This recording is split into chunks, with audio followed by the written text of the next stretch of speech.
Et la Cour pénale internationale, c'est une juridiction internationale qui est permanente. Son siège est à La Haye, aux Pays-Bas. Il y a près de 125 États qui sont parties prenantes de ce qu'on appelle le statut de Rome, le statut qui crée la Cour pénale internationale.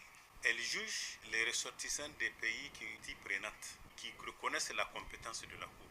On dit que le Conseil de sécurité peut autoriser la Cour pénale internationale d'enquêter dans un pays qui n'est pas membre.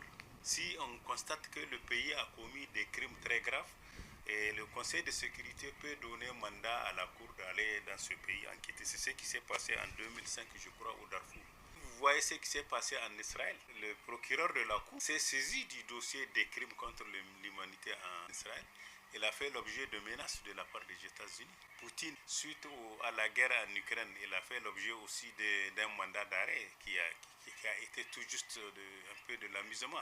Mais quand il s'agit des pays africains, c'est vite fait. Si vous vous rappelez de Laurent Gbagbo, qui a été élu démocratiquement en Côte d'Ivoire, on l'a presque kidnappé pour l'amener à La Haye, pour dire qu'il a commis des crimes contre l'humanité. Il a passé 10 ans. Vous voyez, quand on regarde le mécanisme de fonctionnement de la Cour, de par les textes, c'est noble, puisqu'il s'agit de réprimer des crimes de guerre, en un mot, des crimes contre l'humanité. Mais dans la pratique, en réalité, elle a été créée tout juste pour être un instrument de menace à l'égard de certains pays qui ne vont pas s'aligner sur les intérêts grands qui dirigent le monde.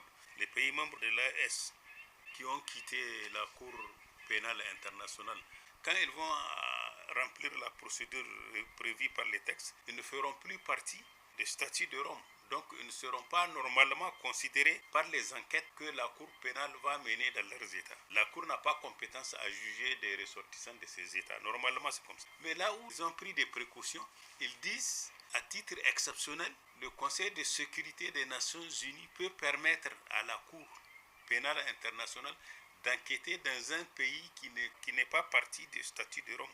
Vous savez, ces grandes puissances-là, ils ont créé cette cour-là en réalité quand c'est tout juste pour créer un effet de Damoclès sur les États souverains, les États africains qui menacent d'être souverains. En réalité, c'est ça. Bon, l'AES ne peut pas échapper. Récemment, ils ont dû déposer une plainte contre le Burkina Faso pour dire qu'il y a eu violation des droits de l'homme au Burkina. Alors que quand vous regardez, quand on enquête sérieusement, on fait des analyses objectives, on saura que le Burkina n'a fait que se défendre.